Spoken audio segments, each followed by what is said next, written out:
Quite the intro there. I don't think that worked. I must be lagging. How are we doing? Welcome in episode number 50. Let me play the intro.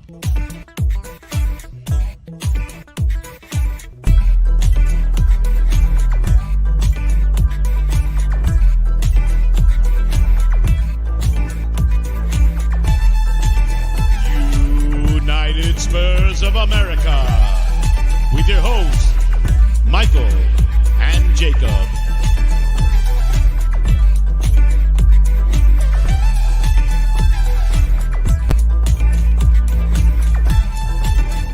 Hello, that is better. How are we doing? Welcome in. There you go. Happy Wednesday. Middle of the week. Can't get things right. Episode is a lot earlier than usual, but how are we doing? Good morning from El Paso, Texas. It's just past 11 a.m. here while I'm doing this right now on Wednesday, September the 13th. Hope you're doing well. Episode number 50. Not going to see a lot of our regulars here. Not even Chewy's here. Chewy's not even here. He couldn't even be bothered to show up. So it's got some things that life needs to attend to, so cannot do the stream later. Had to do an early one today. So shout out to those of you who are here in the house already or watching this on playback. Hope you were doing well. Hope you were keeping well. You know the vibes. Too blessed to be stressed. Want to say shout out to Richarlison. Came out with some really touching quotes lately, and I want to go over those, and I want to go over the fact that we've got the official roster has been set. So got a few things most definitely to talk about on this fine Wednesday. But how are we doing? Welcome in. That felt weird, huh? That intro? That felt a little weird to me, not gonna lie. But let's see who gets the first place prize today. I'm trying to move on. It's stuck in my head right now what happened there. So that was kind of funny. Adrian Shroka, good afternoon all. You get the first place prize today, Adrian Shroka. How you doing? Big up. Hope you're doing well. Congratulations. I think this is your first place prize, sir. And we got non-alcoholic beer talk. Any idea why those two are still around? To me, if Lloris can keep a good attitude, he can help the youngsters. We'll talk about it. We'll get into it. But no clue. I did want to go ahead and knock out the Richarlison stuff first. It looks like the chat is leaning towards the squad. Maybe we should talk about the squad first, and then I'll talk about Richarlison and the show off. Kuva99's in the house. Big up, Kuva. How are you doing? Says, I'm not even first. What kind of a fan of the channel am I? Hold me, Jacob. I see Dyer in the squad. He is officially in the squad. It is officially official, our squad. Let's pivot. I'm going to go live and pivot the plan of the show because of Kuva, because of Beer Talk, because of Jazz Fusion as well. Y'all here, early call time. I didn't even announce it or say yesterday that today was going to be earlier than usual, but here we are. Big up Jazz Fusion. Good morning. Well, I guess for you, Jazz Fusion, I always forget where you're at. I think you might have said Florida or the UK. I don't really remember. You're always here, so I feel like you might be in an American time, but how you doing? Jazz Fusion says they're around because Levy will always refuse to admit contractual defeat, holding out to get, quote, something for them on the way out the door. I wonder what it is. I wonder what it is that keeps these players around. Let's get into it. I'll go ahead and share my screen here. Big shout out to the 20 of y'all that are tapping in. I know this is an earlier stream than usual, but y'all still here. Partake in that poll. Forgot to mention, there is a poll. You always know that there's a poll here. 23 votes. How do you feel about the final roster? 48% says, I figured this would be the case. I mean, that's kind of where I'm at. I figured this would be the case. Figured that much anyway. I hoped otherwise. 30% says, disappointed to see Dyer and Lloris. 17% says not even Dyer can stop the Ainge train. So there we go. We got a little bit of positive juice flowing in the poll today. 17% of 24 says not even Dyer can stop the Ainge train. I like that. 4% says had hope, but Spurs will be Spurs. Try to give all representation there. Let me know if I left out whatever option you wanted to have up. But big up Jazz Fusion. Big up Chris Agambar in the house. Big up Lisa as well. Says big up Jacob. Like the stream all. Grab your free beer on the way in. Do as Lisa says. Hit that like. If you're watching this live or on playback, hit that like. I would encourage you to do so. Or hit the dislike. Let us know how you're feeling. It's all good in the hood, man. No worries here. Rich, first YouTube chat member checking in. Big up, sir. Big up, Rich. How you doing? Hope you're keeping well, my friend. Happy Wednesday. JJ, big up, says, hey, Jacob, this club. And this club. Is that the Antonio Conte voice? It is earlier in the morning, so it's maybe quite a different show than what you're used to around here. I don't know. But it is still early in the morning for me. It ain't even noon. I ain't even had lunch yet. Is anyone productive before lunch at work? Anyone at work? Are you productive before noon? Because I'm not. I'll be honest. I'm pretty much not productive. I try to stay productive, but until I've had lunch, I really can't be productive. I don't know. Cursor says, like secured. Big up, Jacob. Big up, Cursor. Hope you're doing well. Gina Kim's in the house. Good morning, Jacob. Good morning, Gina. And all the West Coast riders right now, it is early in the morning for you, so big up. How are we doing? Good morning. Hope you've got a caffeinated beverage. I do. Interesting day already so far, and I've only been awake for 3 hours. Jazz Fusion, indeed, Florida. I knew it. I called it. I knew it, and I called it. Let me know where y'all are tapping in from. I try to remember these things. I don't know. I'm a big people person. Like, I enjoy finding out where people are from and trying to remember that. So, like, if I ever see them again, I can say, oh, you're Jimmy John from down the way. So glad I can remember. I don't know why. Something said Florida, and I was right. Paul Brown. Quote, there was a phenomenal outpouring of support for Delhi after the fact. Now such is happening in front of us. The narrative is disgusting, belittling one of your own, publicly head wobbling, to be honest. What quote is that from? I don't know. What quote is that? I do want to talk about the Richarlison stuff because I think it's pretty inspirational. He's came out and he's been very honest. He's been very open and honest with the whole world, and I can respect that tremendously. I've always said I hope he turns a good performance. I just ain't seen it, and I'm losing hope. But at least he's addressing the fact that there is an issue, because there's 100% an issue. Oh my goodness, what a good little treat we have. What a good little treat we have. I already have one guest lined up. I do have a guest that will be joining us a little bit later. Big up Chelsea Blue and Blue. Smash the likes. Big up Kate, just a girl who loves Spurs. Kate should be joining us shortly after she's settling in. She might be joining us here in a little bit. But got another little special surprise, a little morning delight, so to speak. Stu 1882. Dyer refused to move. Levy can't do anything about that. Did we get any offers? Do we know for a fact? Did we get any offers? Big up JJ. What's work? Man, you telling me. My work is my son, my wife, and my home, and then myself. After all that, that's what my work is. I can't say I'm working a day in my life, but honestly, I am. I know people love that phrase, right? Oh, you love what you do. You ain't working a day in your life. But I'll tell you right now, having a wife, a pregnant wife and a kid.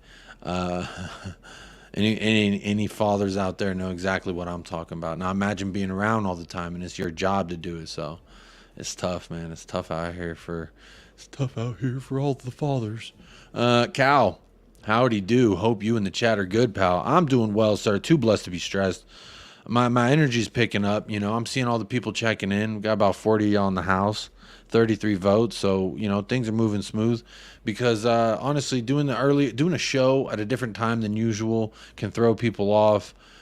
People might be coming around the mountain about 4 hours to the channel. So if you are watching this on playback, sorry about the confusion. Life, y'all know what it is. Life sometimes gets in the way. Big up Barry Shuttleworth says, hi, Jacob. Hello. Lancashire, England. Big up, Barry, all the way in England. Good evening. Hope you've had some good dinner. What time does England eat dinner? It's about 6 o'clock over there for y'all, so I imagine everybody's eating dinner right around now. Woodsy TV in the house. Big up Woodsy TV, another YouTube chat member. Rich says, I'm terrible in the morning. Need at least 3 coffees to start speaking. This was the thing, Rich. When I lived in Dallas, Fort Worth, the commute to work was like 45 minutes on a good day, anywhere to an hour. And I would have this giant canteen, and I'd fill it up with coffee. And I would drink about 3/4 of it before I would get to work, and then I was still go get a coffee while I'm at work in the break room, because honestly, who can offer it? I hate those like Pinterest quotes, but they're honest and direct. Don't talk to me before coffee. That's how I feel. Hey Jacob, currently at work, my guy. Big up Right Heart Lane. Keep grinding the day away, my friend. Glad you can be here tuning in.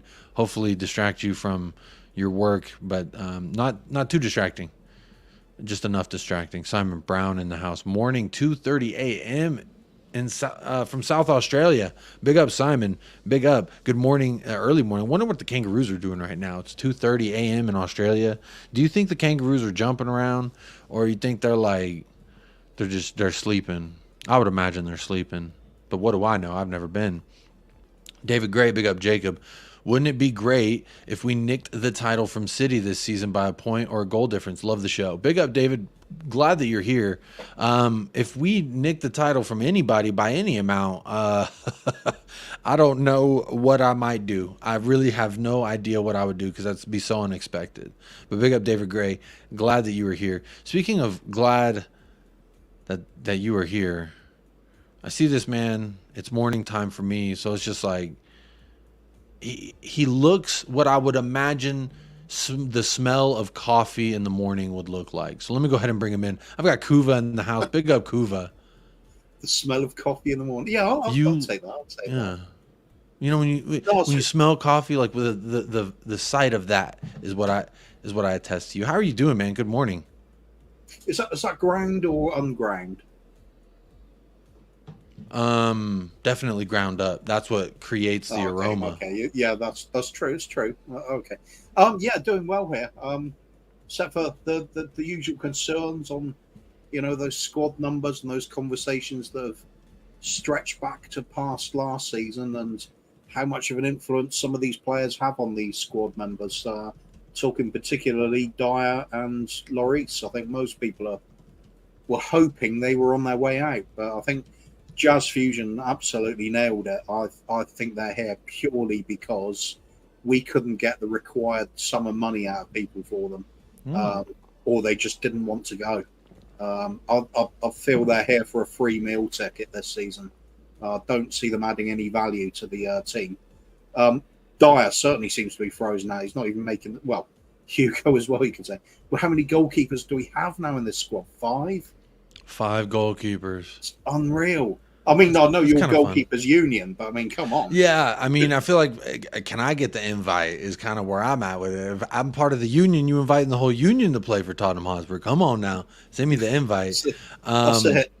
We're going to get into it, and then I also want to talk about the Richarlison bit of business, but I also do have a very special guest. We have Kate, just a girl who loves Spurs, joining the show once again. Hello, Kate. How are you doing? Good morning from El Paso, Texas. Good evening from Lincoln, UK. Yeah, I'm doing good. Hello, Is it Lincolnshire or Lincolnshire? Lincolnshire. We don't live in Lord of the Rings land. It is definitely Lincolnshire, not Lincolnshire. Actually, I do.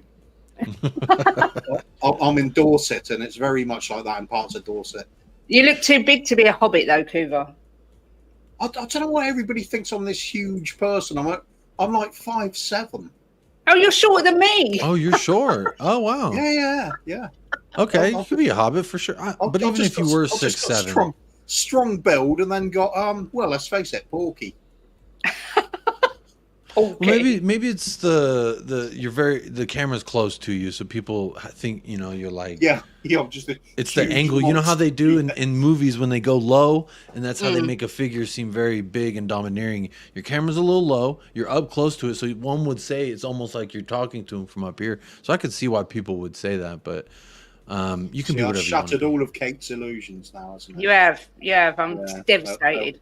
There we go. We've got this has been when people say good morning, I'm like, oh yeah, good morning. But like, this is actually a good morning. I don't ever stream this early, but I've got another guest who's going to be joining me shortly. And he looks all right. You're good? Yeah, he's good. I'm going to bring him on. Sean from Spurs Talk Show. How you doing, buddy? So, I'm sorry, guys. I've got to go. What's that? JP Morgan, Goldman Sachs. Put the deal on ice. I've got to go on to United Spurs of America. No, the deal can wait. The deal can wait. That's okay. Yeah, screw you too. It's JP Morgan. You're on with the one and only. How you doing, sir?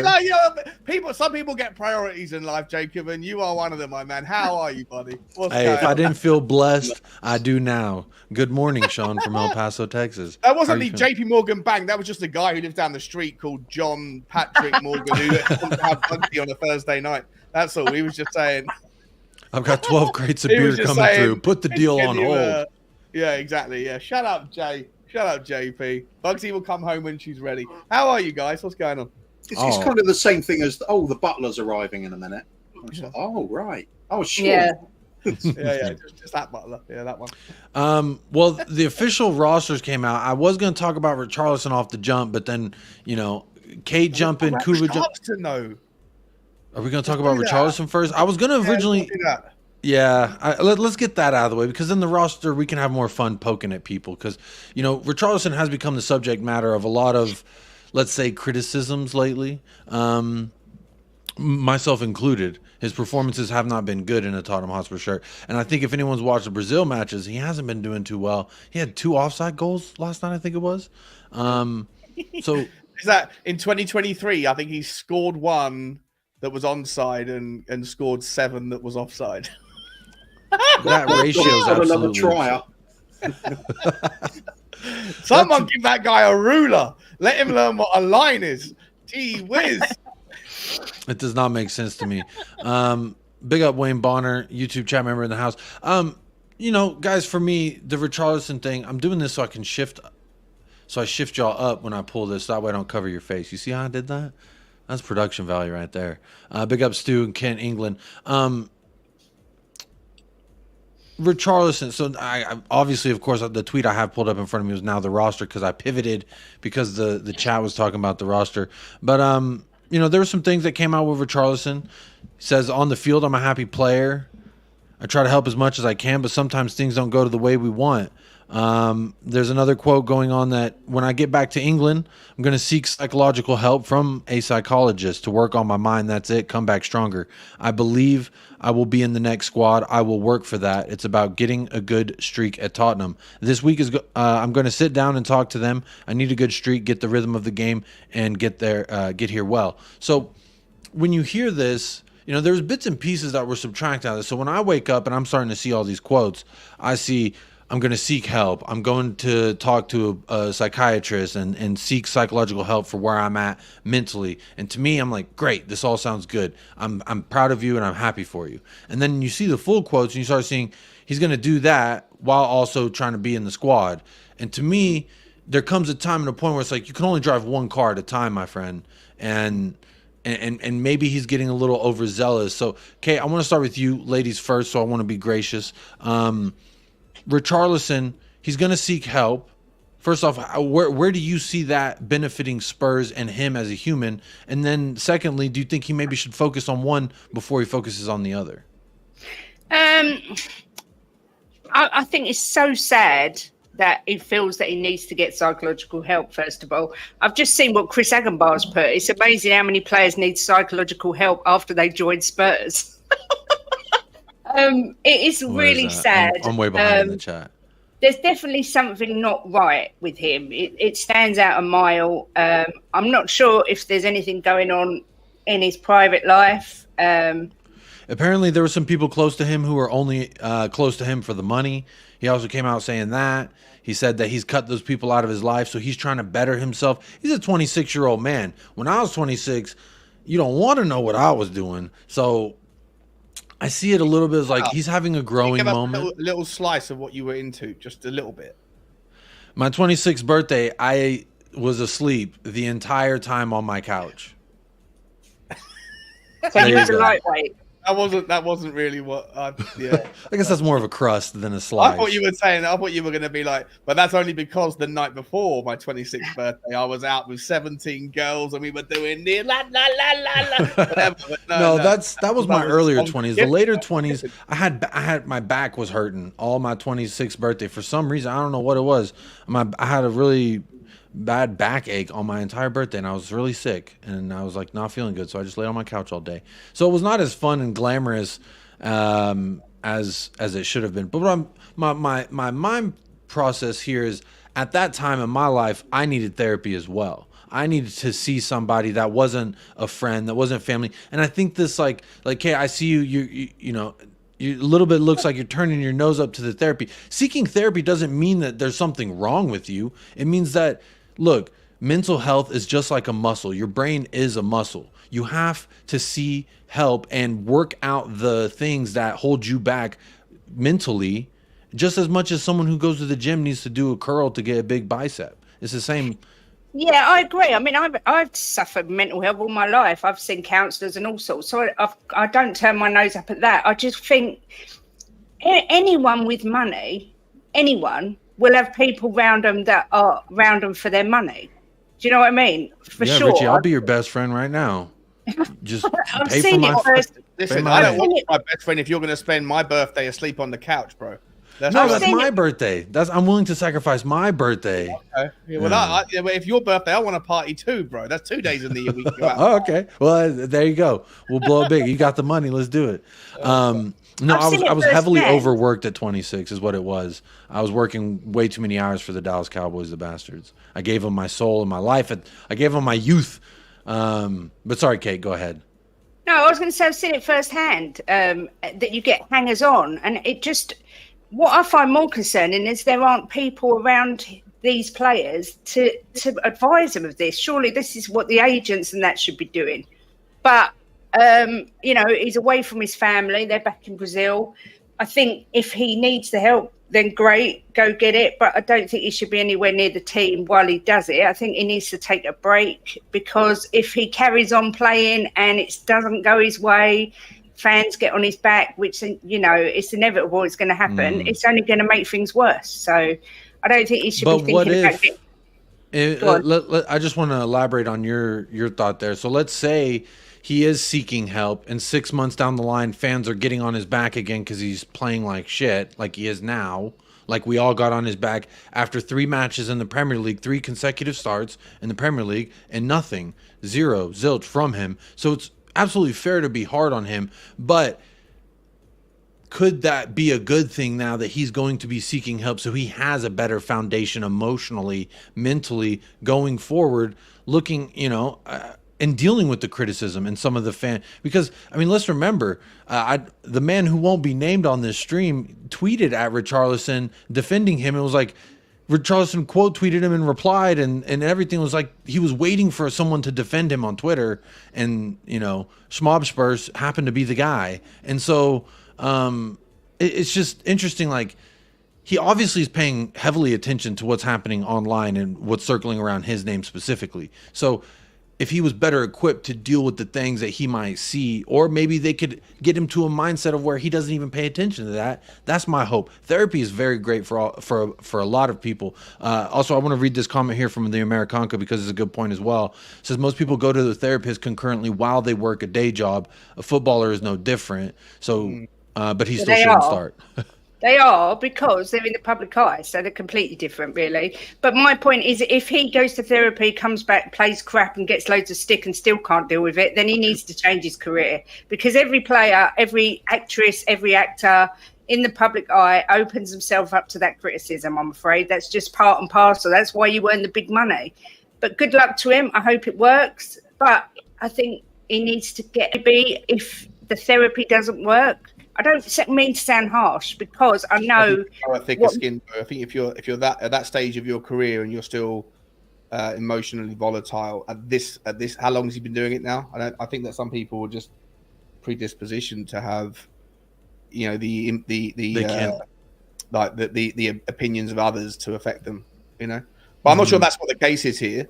Like, for what it's worth, I agree with you 100%, Kate. I just did a video on this a minute ago, and I spent the first like 2 minutes kind of caveat going. I'm basically thinking I don't want to be cancelled by woke, because I'm gonna come at this from an angle of like I feel sympathy and empathy, but like, what's more important as a Tottenham fan here? The best interest of Tottenham or the best interest of the individual? Two can't be the same if the individual is asking for a process that he believes the solution to his issues requires not just psychological help, but more minutes in the team. At whose expense does that come at, right? It's the same as saying like a youth team player needs to figure it out at Tottenham. Well, there's another option. In the case of youth team is you figure it out on someone else's dime. In the case of Richarlison, if you're seeking psychological help, then you recognize that there's something deeper set. And whether or not it really is the fact that someone's got their hand out or people have got their hand out around you, or whether it's something else, allow that process to figure itself out. Allow an expert to be the determinant of what is the deep-seated root of your issues, if possible, rather than just assuming that that's it. I'll speak to someone about that, but at the same time, give me the minutes, because that's the way I'm going to get back to my best. And to me, as much as I want the best for him, that is not the best interest of Tottenham Hotspur right now. You know, it really isn't. Like, who? What are we saying? If we agree with it, I don't think we need to keep starting him, Sean, while he tries to figure and sort himself out. Now, I don't mind having him on the bench still while he does this, because I agree with Americanka. But I also see what you're saying too, Kate, in the sense of like, he is a little different. He's in the public eye. He's a freaking millionaire. And I did say, quote, verbatim on another stream earlier this week, dry your tears with the $100 bills, my friend. You'll be okay. And that's also something that's reasonable to a degree, but obviously doesn't help the individual, right? Because it's actually very they grow that like they're still the same person in their mind, but before and after they've made the money. But to me, I don't necessarily. I love Americanka to pieces. She's awesome, but I don't necessarily agree that in the private sector, the solution to handling pressures on the person is to continue to offer them the same responsibilities that they had. Like in the world that I've worked in finance, in marketing, etc. I've worked for big companies and small companies, loads of companies, and I've seen that if people are dealing with addiction, if people are dealing with bereavement, if people are dealing with divorce, all those sorts of things, if it's ultimately affecting your ability to do your job, then a sympathetic company or a sympathetic boss will offer you the help that's available in terms of speaking to a professional if that's something that they offer. But it certainly wouldn't be to provide them with more responsibility. It would be to say, let me take your short-term responsibilities away from you so that you can focus on getting better. Right? Let me give you a time off. Take 2 weeks or go on sabbatical, figure yourself out, and hopefully come back, and then we can get you back to being your best, and everyone can, be the benefit of it. It's certainly not going to be some like a salesperson who's not doing their best, and they go, you know what the solution is here? We're going to provide you with a psychiatrist, and also I'm going to give you the top 20 accounts for you to go and smash right now, because you, in your very vulnerable state, what I need to see you to do is to go and talk to the best accounts that we have, and sounds like the plot of a movie that you don't screw up. I'll do it. That's not how it works. Right. That's not how it works. You say, I'm going to take your best accounts off you, and I'm going to give them to other people that are hilarious right now, and maybe we'll give them back to you in the future. Like, you got to put the best interests of the football club, or in the case of private sector, the business first, always. Right? Yeah. I wonder if perceptions change of this due to, just because of the cultural differences as well. It's like we always perceive in this country that America, we watch the TV and movies and TV series, and anybody with any amount of money always has a therapist. They'll talk about it like, oh yeah, I spent this morning on the couch, stuff like that. Is that the sort of always considered? It's not a big deal. Everybody does it over there, but here it's more of a taboo thing. It's like you don't. Yeah, there's definitely a different culture. I lived in America. My best mate in America, Coov, he was like, I was like, what are you doing on Friday night? Can we go out boozing? He's like, sorry, I can't. I got to see my therapist. I was like, what do you mean therapist? There's nothing wrong with you. He was like, I know there's not, but I like to talk about what's happening in my life, and it makes me feel better. In the UK, if you have a therapist, there's something wrong with you. In America, it's not a sign of weakness, it's a sign of strength. You know what I mean? There's a different kind of therapy. And it wasn't always like that in America, though. It wasn't always like that. I remember when I was younger in the 90s, back when language was more colorful, that was viewed as like, yes, something is wrong with you, or like, it was a joke, like, oh, your uncle touched you, that's why you got to go talk to somebody, and it was like very insensitive. And honestly, I like the turn in the culture in America, that and whatever people want to label it, they want to label it. But I'm a major advocate. My wife is a fucking music therapist. I'm a major advocate for people seeking professional help from someone who can look at a situation, i.e., your life or a particular instance in your life, and help give you a fresh perspective on it. I advocate for people. I mean, that's something I even say to my trolls who email me all the type of hate speech. I just say, bro, seek help, because literally you need help. And I don't mean that as a diss. I mean that as like, you should seek somebody to give you an opinion on your status of where you're mentally at, because like you said, Sean, if you're mentally not in the best place, you shouldn't be working more. And that's kind of like why my 26th birthday was shit, because I was not in a mentally good place, kept working more responsibilities, more trips, more traveling with the team, and it was just like everything felt out of. Like you need a 26th birthday second time over. I feel like this is a You're thing right. I do miss out on now. my 20. Should we organize like a, like in Australia they have Christmas in July, like like it's like it's like Christmas, but it's not Christmas because it's better chance of snow and stuff. Maybe we should have Jacob's 26th birthday part 2. Hey, November 1st, I'm definitely down. Instead of celebrating my 33rd birthday, celebrating my 26th. I'm definitely. To be fair, my 26th, I spent the entire day sleeping on the couch as well. At least really? That's what it said in the police report. Oh, there I was thinking you were like, yeah, I wasn't feeling good either. I was overworked. I just didn't, at that time in my life, I didn't have like a great work to life balance. And again, that's something like maybe Richarlison, he even spoke about this when he was at Everton and they were facing relegation. He was playing in the Olympics and playing in the World Cup and like playing all this time that he didn't really have time to focus on himself and his mental place. And like, so I candidly, I kind of sympathize with that, because I was definitely in a place when I was 26 where, granted, I wasn't making millions of dollars traveling the globe. I was traveling this hemisphere, sure, but it was, you as a young man, you have to find how to balance that, right? Like when you look at Neymar, maybe he balances it too much leaning the other way, whereas maybe he should have, if he did balance the football more, it would have been different. Whereas Richarlison seemed like he just kept cramming and didn't really have a second for himself. And so maybe this is the product of years of mismanagement from his self, and a therapist would be the person to help unlock and unravel that and help mend that. And again, I understand the cultural difference, that like how it's viewed differently. So, and I think it's a generational thing as well. Like maybe the younger people in UK don't view seeking therapy as like this, taboo thing. And honestly, it shouldn't be. No one should be looked down upon because they spoke to, because there's people who go years and years of school and study to do this. Just think about like what you know in your trade perfectly well, that you could coach a lot of people about, and you could be a leader in this field. Like there's so many people in that respect, but just for fucking mental health, how to feel okay when you pour your morning coffee. You know what I mean? And I think that's very beneficial for people who are open to that kind of thing. And again, you have to be open to it, because you can't, it's the whole saying, you can lead a horse to water, but you can't make them drink. Like I've been to therapists when I wasn't ready to see a therapist, and it was like not beneficial at all. It was more frankly a waste of time. And so I'm hoping, my hope here again is that Richarlison sees somebody that helps him clear these cobwebs, this jam up that he's having mentally. All that stuff starts before you get minutes on the pitch, right? You can't. But as a substitute, you can't have the lunatics running the asylum. To use a terrible turn of phrase, I don't mean like that because he's seeking help, but I mean you can't have someone who is admitting that he's going through a psychological struggle. You can't then also, his solution, this is what I believe is the best thing. I'm going to seek help, plus also I need minutes. Sorry, the two can't be happening at the same time. They're not what's the word, symbiotic or whatever. You can't, he has to fix one before we give him the other.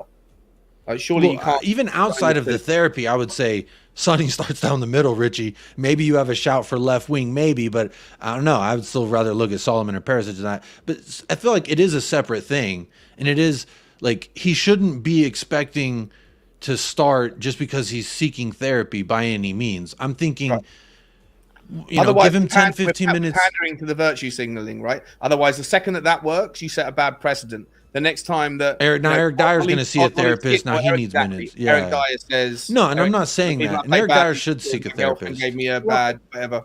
Yeah, I think this is why I was sort of leading on with my first questioning about the cultural side of it. I wonder how Richarlison is actually saying this. Are we reading too much into it? Is he just saying, look, I'm not right. My focus is bad. I need some help with it. I'm going to get it going. Not a problem. And then I'll be back, doing my best to break into the team and earn my run of games. If that's the case, I think it's pretty healthy. Are we sort of, hitting the alarm button too quickly, thinking, oh my God, this is really deep rooted. This is what happened with Dele Alli. It's happening all over again, the same things. You can't always tell, because I don't know what the standard thing is in Brazil, for example. How do they treat mental illness? Is it a big taboo thing? That's interesting. I don't know.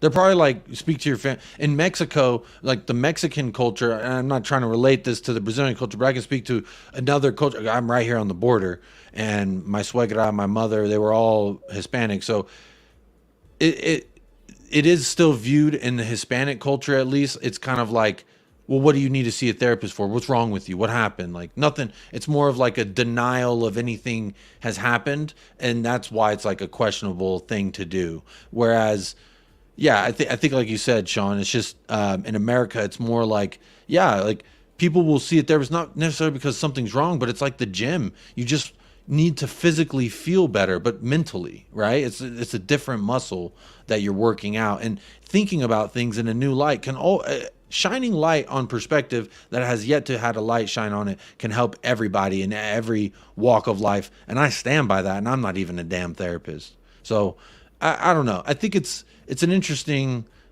take, and so I'm curious. I haven't seen anything in the chat yet about that, but I did want to also talk about the squad selection, because we are coming up on 40 minutes here, and I do have to end the show in at least the most I can go is like an hour from now. So I do want to talk about the squad, and I think that we can transition from, regardless of therapy, I think we can all agree Richarlison should not start versus Sheffield, nor does it seem like he should start versus Arsenal. I wouldn't mind having him come off the bench maybe earlier for Arsenal, just to be physical and kind of nasty with folks, but no, I see Sean shaking his head. So I do want to talk about the squad selection, and Kuva, I'll just start with you and we'll go around the horn.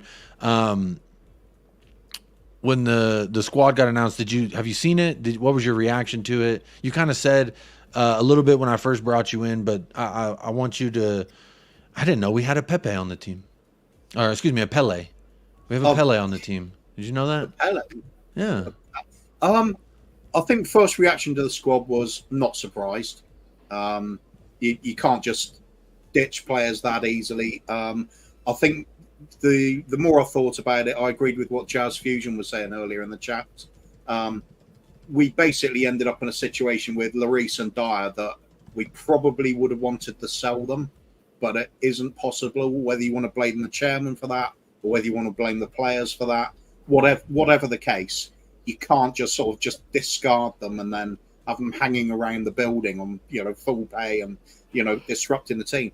What I worry about, and I think a lot of people will probably thinking the same thing, is these two players in particular were part of that sort of player power group that got talked about so much. And are they going to rock the boat? Does that put Ange's management position in a bit of jeopardy? Is that going to eat away and erode at the squad harmony? I think that's the biggest worry for me. But that is how are we going to know that? We've not been in this situation with these two players before, so remains to be seen. And I suppose the one good thing is, if that is the case, January really isn't that far away, so we can remedy things if need be. But a little bit disappointed, because if we had seen Lloris and Dyer just omitted from the squad, we would have thought, wow, Big Ange just putting his foot down here. We're seeing some real fireworks going off, but it's practicality, isn't it? You can understand it, and even if I don't like it, I do accept that we are run as a business as well. And if Levy thinks he's going to get money for these players, why would he let them go for nothing? It's a last gasp thing to have to tear up contracts if you don't need to. Do we need to, though? Kate, do we need to tear up these? I knew that was coming because I know how much you love Dyer, Jacob. Oh, I love him so much. Actually, the video of him laughing at the fact we're losers makes me laugh now because he's not even in the 18. So it's just like, who's the loser now, bitch? But go ahead, Kate. I think even though he's in the squad and the Reese are in the squad, they're not going to get anywhere near playing in the team. I think we've ended up with 5 goalkeepers. Is that right? And that 25. I mean, that's a little bit concerning. Surely, it just all seems a bit.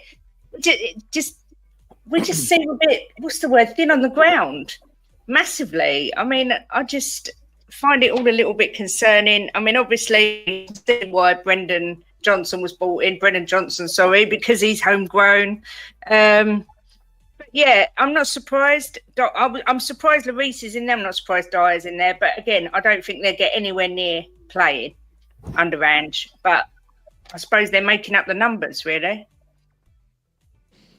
So, Sean, do you think it's more of a thing of like we have to keep them? So, like, I was in a few group chats, there was mixed emotions from different group chats that I was seeing. Like some group, I'm just going to read a couple of things that I was like, wow, that's interesting. Someone said Ainge is not his own man. That much we know now because obviously Dyer went to Levy and cried that Ainge won't let him play. Levy had a word, and now Dyer's in the squad. Is that the mood that you have, or is your mood more of the other way around, which is this was obviously going to happen? Could you text me afterwards who said that? It was in one of your group chats, if I'm not mistaken. Oh, really? Yeah, it was your flip-flop, the one with the flip-flops on the photo. Mia? No, it wasn't Mia. Okay. It was in that group. Listen, I don't know who it was. But listen, I mean, anyone that makes this about Daniel Levy somehow, I don't know. What it is. Look, I just think, yeah, of course, like you've got spots, right? There's no one missed out. So use the spots. You can't add any more. What's the point? What's the point of not using it? It's that simple, isn't it? Let's use Occam's razor. Right, it's not really that complicated. There was enough spots, no one missed out. You might as well put them in just on the off chance that there's a disaster. What difference does it make in any event? I don't believe Eric Dyer will make the squads. He won't get any minutes unless there's an absolute shambles that happens, in some disaster. And I don't think Hugo Lloris will either, unless there's, I don't know, it would take probably a nuclear bomb to be dropped over London for all 4 of those goalkeepers to find themselves on the injury block ahead of Hugo Lloris. I don't see the problem either way. It is what it is. Like I was going to put a video out about it, and then I found myself like literally 17 seconds into the video going, "Yeah, it is what it is. It is what we thought it was going to be. There's nobody that's missed out, and everyone's in." All right, like, subscribe, and comment. And I can't put that out. That's just shameless, isn't it? You could have totally put that out, yeah. But you know me, Cooper. I like to make if I can make something in 1 minute, I've got to drag it out for 10 to get those watch time hours up. You could get literally Bugsy to speak for you at that point. And Bugsy, what do you got to say to this? Yeah, that'd be a good one. You know what? I did manage to do those today. Just quickly, and sorry, Jacob, I've got to go because in 5 minutes I've got a work call. But no worries. I did manage to. Like, I was going to put out a long form video where I squeezed out like a 1 minute about the squad into a 10-minute. I was like, I can't do that. It's shameless. But instead, I decided to squeeze the entire international roundup, the entire squad's international performances into a 1 minute short. You will never see a man speak faster than I did in that video, so I implore everyone to check it out. It was quite remarkable. Should have been a horse racing commentator. Nice. That's excellent. Yeah. Not shameless at all either, might I add. Sorry for the plug. But listen, keep plugging. No, I was saying it wasn't shameless. Your video, I come here with most of these episodes is my Twitter bookmarks and me talking with the chat, and that's what and honestly, I've enjoyed the hell out of it because it's a good way to interact with the people who tune in and support the channel. It's also kind of reminds me of those old Paul Verhoeven films with like RoboCop, with the news break. Give us a minute and we'll give you the world. I just cram it all in. Yeah. It was. I was pretty impressed with myself. But anyway, guys, I'm so sorry. I've got to go. I've got a work call at 10 to 7. So I love you all. Thank you for having me. And thank you for joining. Spurs Talk Show. Go over there if you haven't already. Big up, Sean. Have a good rest of your day, man.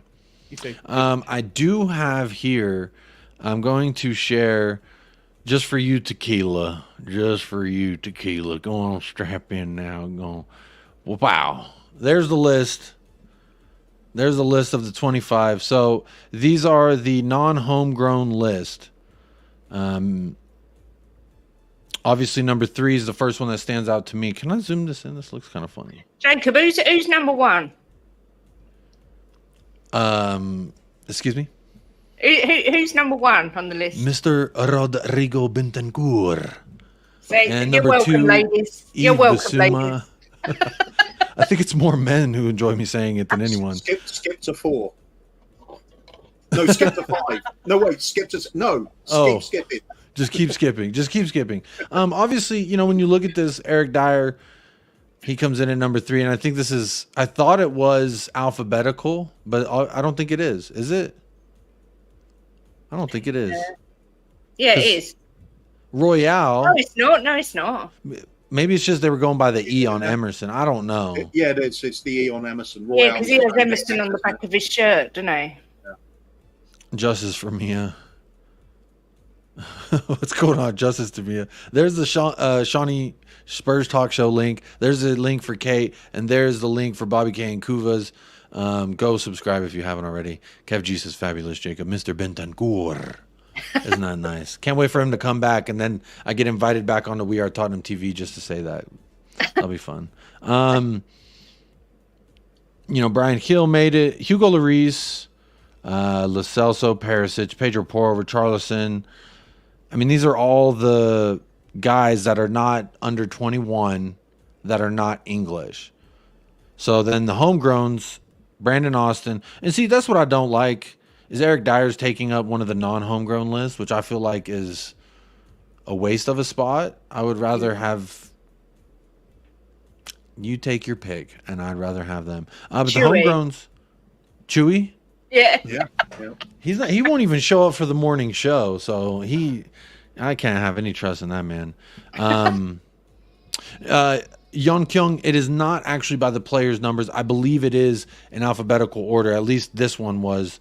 But I think the reason why Emerson Royale threw me off is they were going by the E in Emerson rather than the R, and then GHKLLPPR. So, but these, because the numbers also, like Yves Bissouma doesn't wear the number 2, Eric Dyer doesn't wear 3, etc. So they weren't out numerically.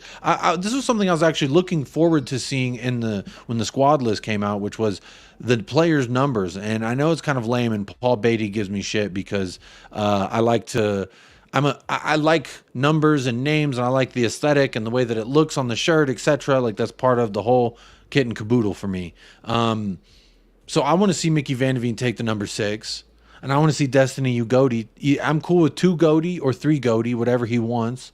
But I want to see those 2 number changes personally. I don't mind seeing the 37 because it makes me think of Adama every time. But personally, aesthetically, I'd rather see the number 2 and the 3 and the 6 out there, just aesthetically.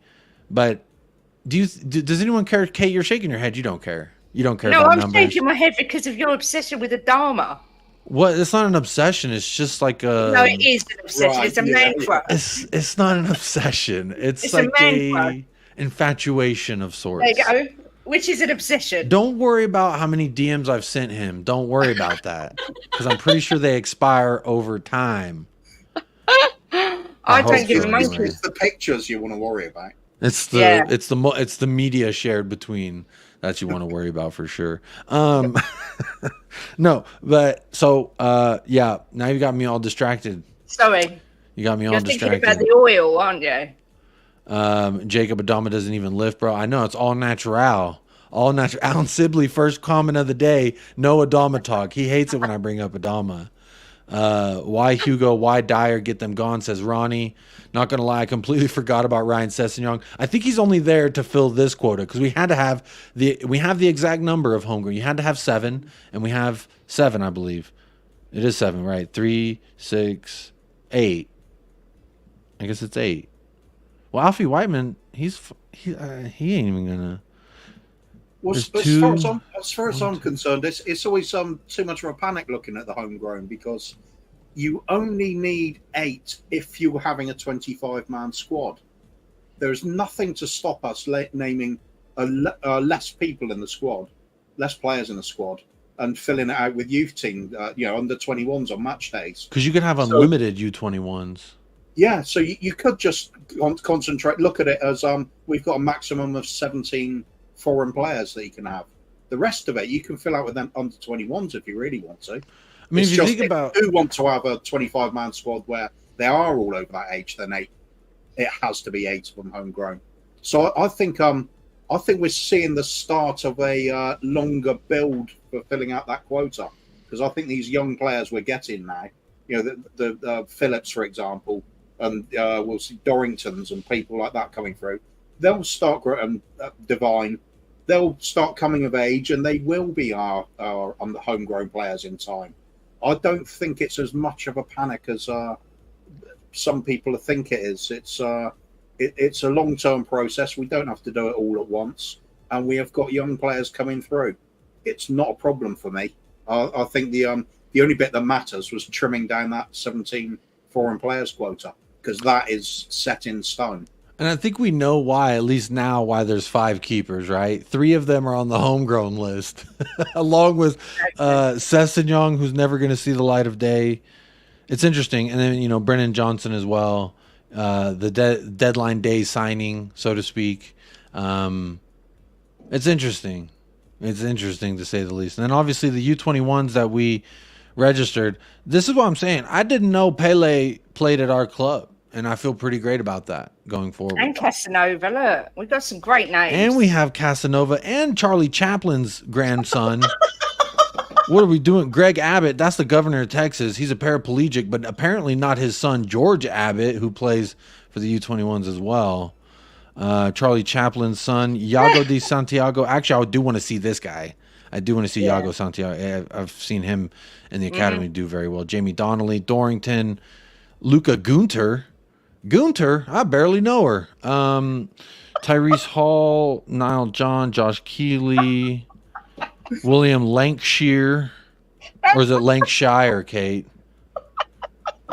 Jacob, you kill me. You absolutely kill me. I tried to move on real quick from that joke. Did you see? Tried to move on really quick from that joke. Oh dear. Maxwell McKnight. That sounds like one of those big corporate owners in a Batman movie or something. Yeah. My name's Maxwell McKnight. Yeah. Maxwell McKnight Industries. Ashley Phillips. Look, but this is the next part why I'm going through this also, because look at the names that are going to be on the 18 that are a part of the U21 list, which I think kind of plays hand in hand with what you were saying there, Kuva. We've got Ashley Phillips checking in, Papa Matessar checking in. I like this Jude Sudset Bell as well. Destiny Ugodi, Alejo Valise. So 1, 2, 3, 4. Well, maybe not Valise. Let's not count Valise. So four players from the U21 are actually like on our squad right now. But they're part, like they don't even count for the international hit. So that's actually kind of nice. It'd be interesting to see. Maxwell McKnight. That is a great name. It's also comes as a relief, if you like, that we don't have to spend sort of 500 million to replace all these squad members that are aging and their contracts are going to finish. We might love the fact that we go out and spend 500 million. It was never going to happen. So let's have some of these talented youngsters coming through. Said on the streams, I think on this, well, must have said on this stream as well at some point. Don't have any fear in the youth coming through. I think it's a good thing. I really wanted to see this for a long time, and now is the great time to do it. We've got a really forward-thinking manager. There's a bit of momentum starting here. I can see the way forward several years into the future with this club. We hang on to this manager, and it's going to involve a lot of these players forcing their way into the squad and actually doing things, doing big things. In the past, you see all these rave reviews about some of the under-21s. Oh, they're on fire! Look what they're doing, and then they end up going abroad for peanuts. That was always been the case. I'm hoping this is the big shift that we've been hoping for a while. and perhaps people have been saying that's basically it's Paratici's brainchild was to get this process in order. If that's the case, I've been discrediting him too much, because this is a good direction to take. We're not going to be outbidding Man City and Newcastle and the similar with when it comes to top name players. We need to get the cream of the crop from the younger players pool, put them together nicely. Brighton are showing the way. With our resources, we can do that at a higher level, with all respect to Brighton, of course. We should be able to do it with our pool should be a lot more than theirs. So let's see it. I'm really excited by it all. Rich, this is a great comment. Says it does seem mad that at least 6 out of the 25 will do absolutely nothing this season. 4 backup goalies plus Cess plus Dyer. That's funny. That is absolutely hilarious. Kate, what are you thinking when I'm looking through this list here? I mean, this one's hilarious to me. The homegrown quota. It's like, okay, obviously that's why Brandon Austin, Alfie Whiteman, Fraser Forster. I guess that justifies why they're still here. Ryan Sessegnon, who was half a leg. I guess I mean, the only 2 out of that lot that's worth anything are Johnson and Madison. Davis has just been here for about 30 years. Oliver Skip can't cut it. I'm not sure about Alfie Whiteman, to be fair. Forster's useless. Brandon Austin, not convinced. So, yeah. It's just exactly as I thought it'd pan out after the transfer window finished. This is just what I thought would happen. There's nothing we can do. It kind of is what it is. All we got to do is hope and pray week in, week out that we don't get any injuries. Yeah, it is almost a little bit like in 6 different positions. If we get an injury, we're going to be screwed. I think if Madison went down, we're screwed. So that's 1. If Basuma went down, we're screwed. That's 2. Destiny Ugodi, that's 3. Because imagine what Ben Davies is going to look like out there if Destiny missed. Van de Veen, I would say the left-sided center back as well, is another one. We look completely different. Romero is 5. Vicario's 6. Vicario. That's a great shout. I would even argue if Son's not up there in the front, we look a lot different because he's been quality. I'd say Porro as well, because Emerson Royale, I don't rate him at all. So I guess that's the only, maybe one of the only. I mean, I'm at 7, so let's see. That might be one of the only positions where I guess there's an argument to be made that we would survive without him. But Pedro Porro's passing in that Burnley match, absolutely.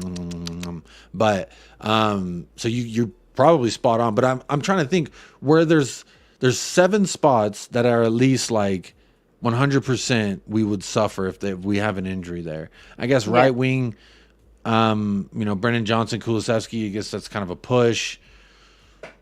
Sarr, if Sarr goes down, I mean, we have Bentancur coming up. We have, I guess, Skip and Højbjerg. So we have some, I guess they could come in and do a Sarr role. I mean, I don't want to see it.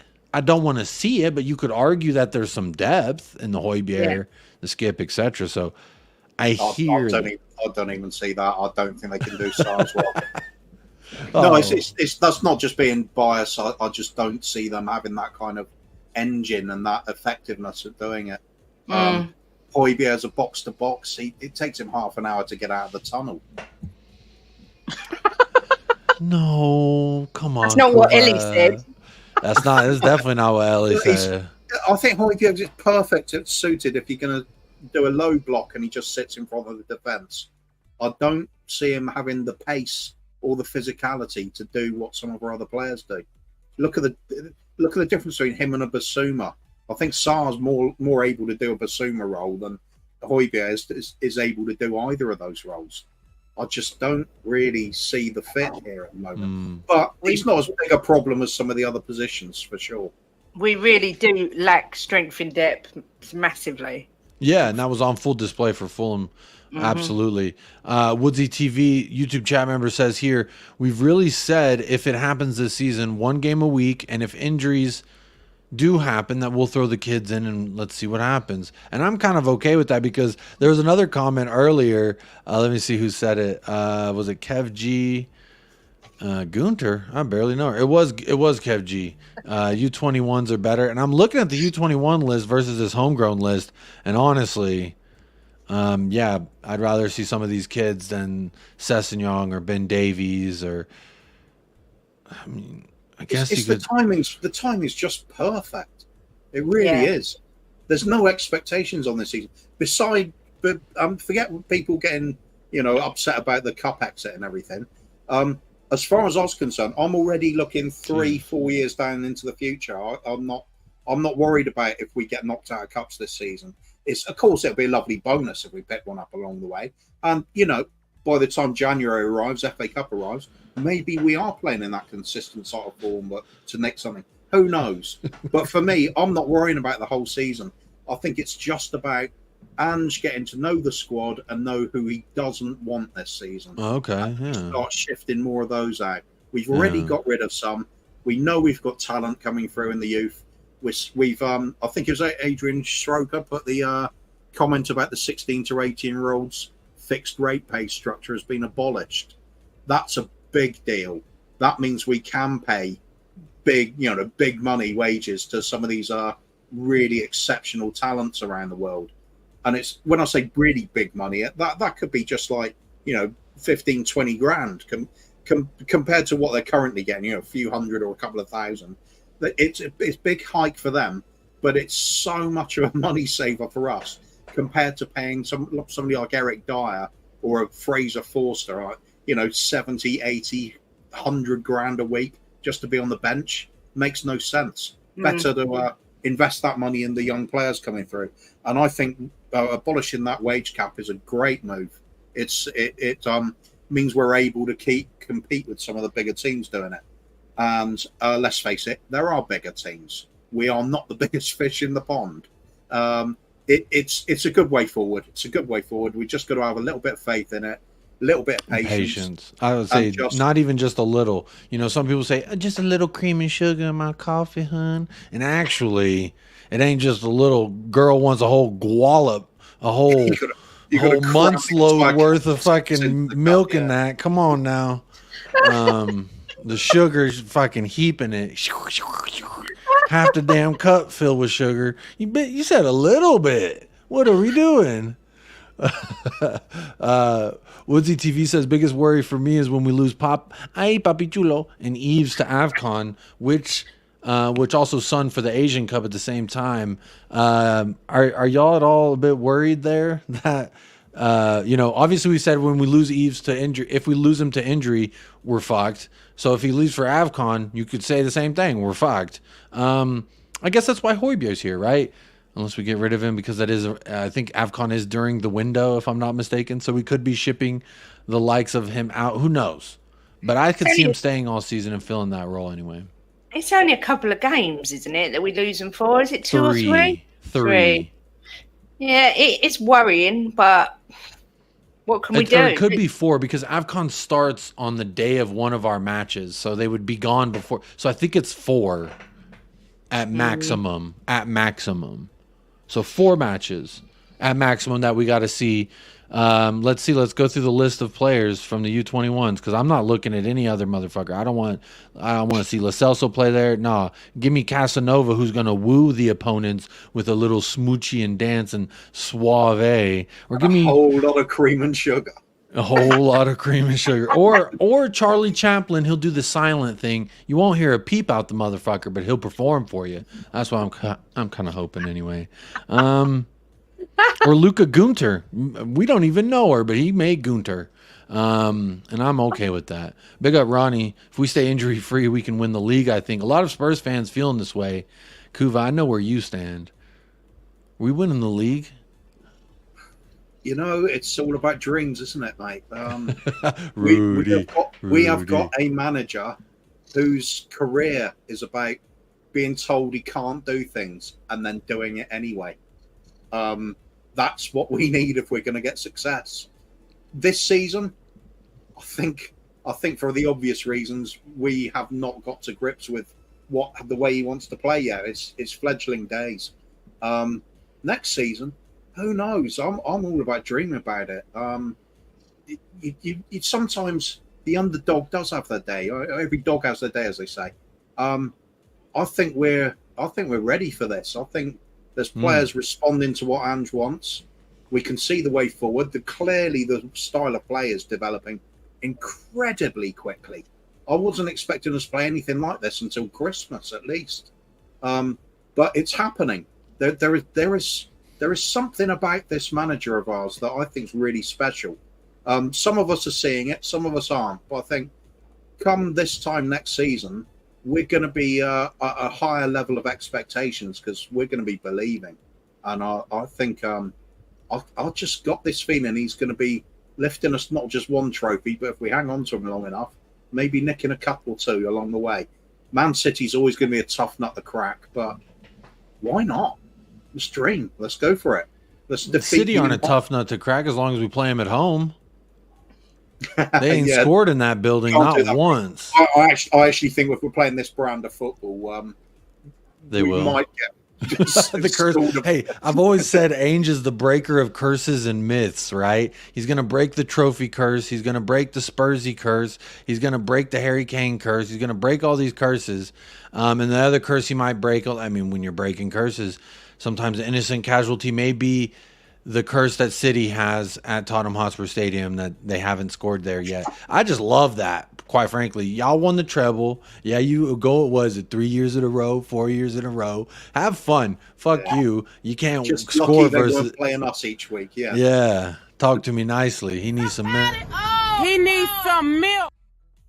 So Tequila says it's all well and good the fans having patience. Need to ask yourself, will Daniel Levy have the patience? I guess this is the next worry, right? Because I can sit here and say, yes, I give Ainge I give him his entire contract, and quite frankly, I'm ready to extend it, and we're only 4 games in. Don't tell me I'm falling in love too early. But what I will say is at least 4 windows is what I've said I give him to see the best, what he can get out of the squad that he has, because 4 windows is adequate amount of time, I think, for a manager to come in and try and get the profile of players that he wants. And we've been doing that slowly but surely. We've been getting those player profiles that Ainge Postecoglou wants, i.e. and like Brennan Johnson, he's young, fast, he's got the right kind of head on his shoulders. This is a guy that Ainge, I just think that things are different. Things are very much different now. So my hope is that Daniel Levy will have the patience to embrace the change, right? I would hope he's smart enough, at least. I mean, he's smart enough to go his day-to-day life, go to Cambridge, sit in a big-ass leather chair, and talk to some other fucking Ivy League bastard who's probably eating from a silver spoon too. So yes, he's smart enough to go through a daily life as a human. So surely, but don't call me Shirley, he's smart enough to see we're in a position now that it's not like Jose Conte, even Nuno, motherfucker, because at this juncture, we need to build. We need to keep building. So I would hope that he has that patience. That being said, Kate, do you have faith or hope at least that Daniel Levy will have that patience that some of us fans have? Yeah, I do. I think Daniel Levy's going to fall in love with Ange like we all have. I do. I think he'll be asking him to give him bedtime cuddles and all sorts, polish his head, Ooh, everything. A little rub down. Okay. Yeah, talk to me nicely and polish my head. Nicely indeed. So, no, I do. I really do think that, I think Levy's going to give this guy time. I think you can see already the difference he's made. The feeling around the club is a lot more positive. And I think if anyone can unite, like sort of bridge the gap between the board and the fans, Ange the man is the one to do it. So you think Big Papa Ange, the way that he's worked us fans over, like we were stubborn dough and he was the roller, and he's like, don't you worry, I'm going to roll you through and make a nice, smooth fucking bread here. I'm going to roll this up, maybe make a croissant. I don't really know. But the dough, he is rolling it out. So we're saying, at least from a Kate perspective, you think the Ainge charm can exceed beyond the bearings of normal humans and reach the upper echelons of the 1%? Absolutely. I think there are no bounds to the charm of the big bear that is our wonder from down under, Mr. Ange Postecoglou. I mean, No as much as we all praise Ainge and what he's done here and the business he's done, we got to remember who appointed the guy. It was Daniel Levy. I know people hate. I know it's like fucking pulling teeth, going to the dentist when people got to admit that Levy did something good. Yes, he does do bad things. There are some naughty dentists out there. But overall, dentists are there to fucking help you. And I hate going just as much as the next guy. Now, I don't want Levy here, but I'm, I guess, humble enough to admit that getting a millionaire out of $1 billion company is not really the easiest thing to do, even if you're the federal government, as you see with Joe Louis. He's farting around courtrooms, having a good time. Everyone's pockets are getting fatter at the moment. So, like, these things don't just happen as far as the whole getting Levy out. So, like, on some sense, I have to, like, mentally be okay with the fact that Levy's breathing and existing. So I'm okay with it. I'm hoping that things are different. Kuva, you've seen this play out for quite some time. Do you think and hope, or where are you at in regards to Levy having the patience for Ainge Postecoglou? Because like we saw with previous managers, maybe didn't have that same patience.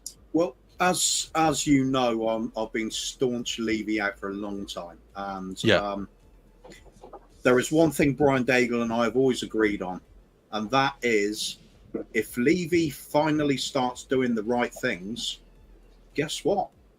We'll shut up. We'll just sit back and go, yeah, okay, let's see where this goes. And right now, I'm seeing signs of it. So I'm actually hopeful that we're starting to get this kind of structure we've been asking for a long time. It's at least partially starting to come together.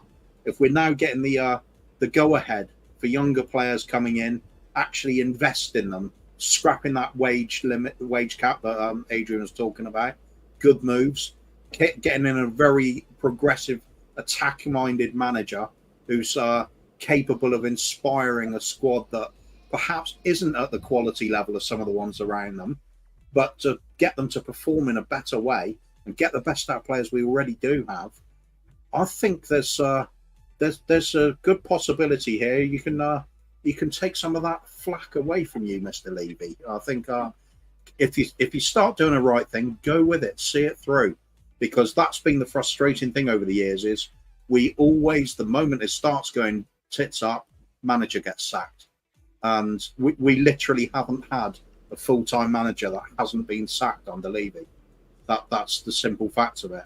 I mean, how long have we gone? We haven't gone a whole season from start to finish with the same. And how long since Pochettino? Well, yeah, 4 years, is it? Yeah, that's absolutely absurd. We're moving like we're a college football team. In college football, it's just every fucking year some Joe out there is like, hey y'all, I'm here to get you inspired, and then he's sacked 3 games in. So like, it's just I think not a recipe for success.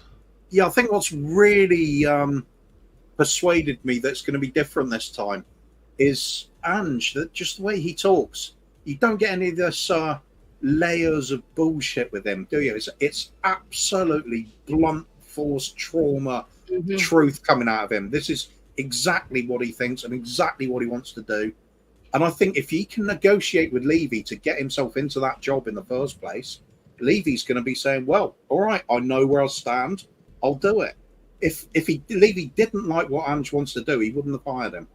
So I think we might just be being dragged to where we want to be, and it's all due to the infectious personality and drive of this manager.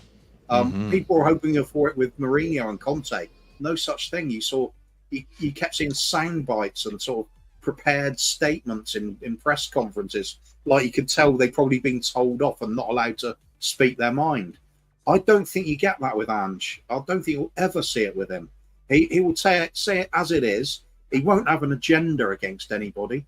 It'll just be very factual. Such and such having a bit of a problem. I've dropped him. No problem. We'll see if he can come back into the team. We need this. We need that. I wanted this player. He doesn't need to talk about the crap about politics in the background. He's focused on the team. I think it's a good fit. I'm just delighted with what's happening at the moment. Only time tells how this this pans out, though, doesn't it? I have deep, prejudice against the chairman because of what's happened over the last 23 years and the fact we're always chopping and changing. But I think this is. I just believe. I just believe this could be a turning point. All the signs are looking good at the moment. It's going to take a while. That's the trouble. And I think you saying that a few moments ago, Jacob. Just need to hang in there because we're on this. We're on a long ride here. It's just the beginning. The beginning's fantastic. Yeah, it's starting out great, and that's the thing is, when you start out great, there's only one direction to go, right? And that's either to stay where you're headed, which is continually great, or not so great. And I think a lot of people realize the not so great's going to happen at some point, and we're all going to have to brace for that. I think from a fan's perspective, at least what I've seen, everyone's very well and okay with giving Ainge time. I don't know what Spurs fan went into the season with any kind of high expectations. Now our hopes are getting high because of what we're seeing thus far, but our expectations have remained relatively low, at least from my personal perspective. Kate, where do you see Spurs fans aligning with this? Do you think we'll be patient enough? Do you think we'll be willing to hang in there as a Spurs fan base when, say, we drop 3-4 matches in a row? Because that's going to happen at some point. Will the chair, will the fans, will everyone be okay, or is everyone going to be freaking out? Is it going to be a barn fire like we saw after Fulham? No, I think the majority of the fan base know that this guy is the guy.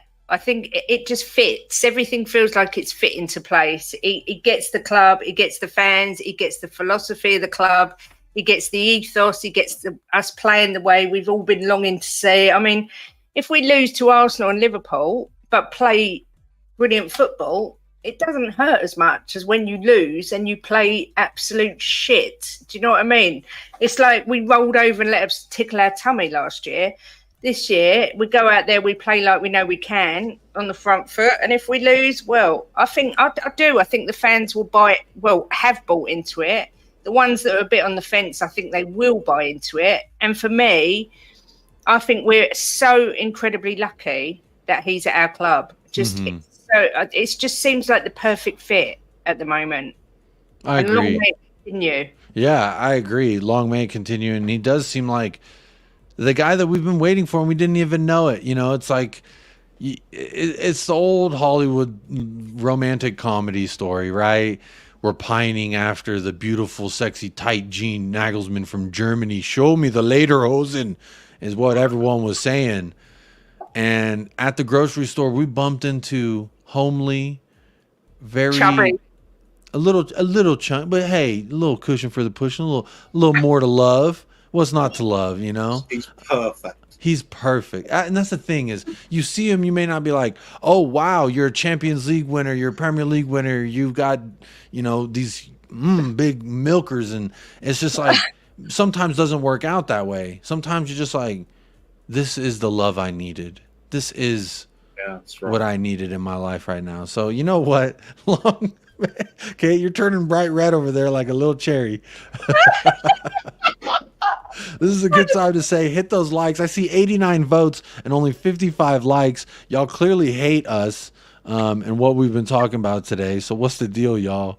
I know I've been a little silly. Squeaky clean and chiseled doesn't cut it. You want a bit of smelly and cuddly. Right. Like, think about Mrs. Doubtfire. Pierce Brosnan was this, yes, charming. Yes, I'm Pierce Brosnan. And then you got Robert Williams. He's actually the guy you want. You should. But I mean, again, it is Sally Field after all.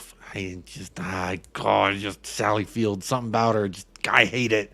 Maybe because she's a buzzkill in the movie Mrs. Doubtfire. Maybe that's why her character in Mrs. Doubtfire. It was just like Robin Williams was just trying to be a good dad, and now you're taking that away and you're being a bitch and you're dating Pierce Brosnan.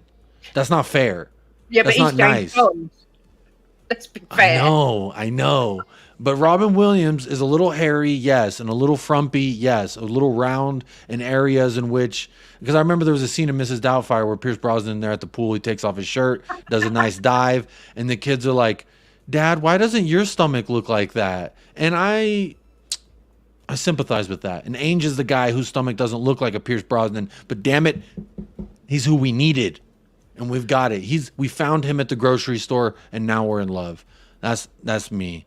Americanka likes Sally Field. She's again. It was just I saw that as a role, her role in that movie, Mrs. Doubtfire, specifically ruined me as a child. And she was like always like that mean mom. Like, God, get off my back. Stop. Just like stop being mean. But anyway, that's a little bit of a tangent. It's a dangerous film though to view him as a role model because I mean. I tried that to be a better father, you know, a bit of cross-dressing, bit of makeup, went down to make breakfast, and I just ended up with a divorce. Well, at the end of the movie, he doesn't end up back up with Sally Field. She does stay with, I think, Pierce Brosnan, but they agree to, like, you know, let the dad see the kids or whatever. Hasper says, too early to call for me in regards to Ainge Postecoglou being the fit. Hasper, I think, shares the sentiments that we saw yesterday with Scott M. We had Scott M on the channel yesterday. If you missed it, almost at 3,000 views yesterday's show. So really good debate, healthy debate, I think, on the channel. The vibes were kept immaculate for a debate. And I don't know where else you can get that because normally it turns into, you know, people just stepping over each other. And I thought Scott came in, provided the antithesis of a point that I was making, and it was a very healthy discussion. And you know what? He's still going to put on them swim trunks and show up to the barbecue. I'll tell you what, he's going to fall in love with Ainge before December. That is a personal goal of this channel, and it's going to happen. Even if there's like fingernail marks all the way across the lawn, he is coming into that He's house. coming, yeah. Even if he has to show up, we wrap him up like Hannibal Lecter, you know, with the mask and everything. And we just roll him into the party. It'll be all right. Big up Dub Shaman in the house. You know, it'll be interesting to see how these things play out over time. But I think we're going to be close to wrapping up the show. So get any final questions you may have. And I got a couple more bookmarks that may or may not tickle y'all's fancy, but they do for me. So there are a couple things that I do want to go over before the day is done. And it's all... everything I'm seeing right now is freaking Richarlison, but there's some other stuff I wanted to share. That's not so like mental health and like woke culture and like talking about that or necessarily the Spurs squad selection. And it's fun. It's a bit of fun stuff. And it's about the one and only Cuti Romero, the beast. Look at this guy. Look at this fucking guy with his mother. First of all, put some damn respect on the man's name.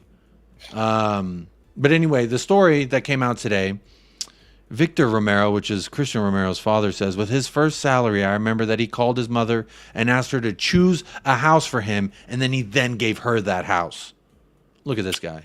Oh, that's so sweet. That's literally like, as a guy, I mean, my mom passed when I was 20 years old, so I didn't get the chance to, but I remember as a kid growing up, that was always like, I want to make a shit ton of money and buy my mom whatever the fuck she wants. And it's so great when you see, and you know, my mom always said it's only Hispanics that will do that, by the way, but it's not true. That she was just looking in her, she had her Mexican glasses on and they were very red, white, and green tinted. But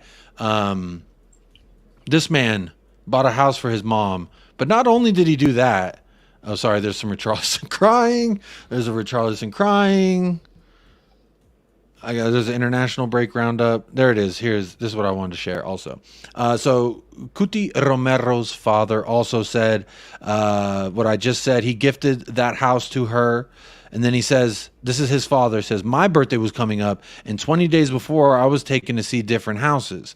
I thought it was a house that Cuti wanted to buy for himself because I always stressed to him that he should invest in a roof over his head. I didn't have my own house, and when he showed me around, he asked if I liked it. I was delighted. It was a beautiful brand new house, and suddenly he said to me, this house was my birthday present. To this day, I remember that. I can't go on. I get emotional. So first and foremost, I just want to say, if you didn't love him yet, the fuck's wrong with you? If you love him now, you should.